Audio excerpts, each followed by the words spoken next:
The boy had, of course, forgotten his watch, not at home, but that the thing on his wrist might have been built by aliens for angels for all the awareness he held towards it.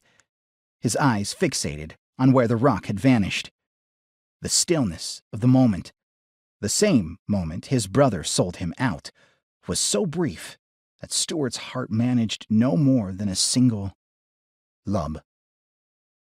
Then, at the exact spot where the rock vanished into the darkness, the tiniest circular ripple spread.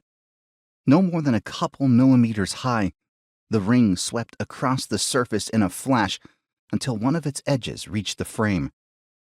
With the instant of contact with the wood, the whole ring ceased moving. At this point, dub. Darkness poured from the door like sand from a bucket with a hole in the side. The stream began exactly as wide in diameter as the rock, and the darkness struck the ground and accumulated, not quite like sand or liquid, but growing in volume. The base of the pile rose over exposed roots, swallowed leaves and other debris. The bore widened to the width of a softball. All this while the boy was doing something that, given the uncertainty of whether it was possible to close the door at this point, was quite understandable. He was backing away.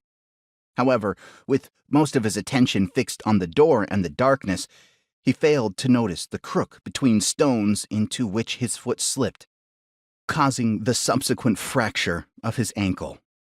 Were the boy much older and accustomed to pain, his situation might not have become definitively catastrophic.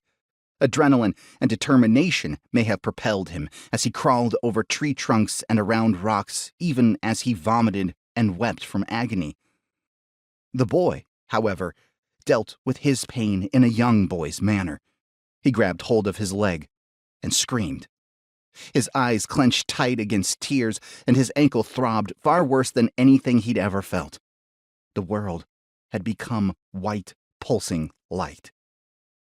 When he did finally get hold of his pain, the darkness was pouring into the world with increasing rapidity, as if under great pressure, the way a bore in an earthen dam widens as the torrent sluices through.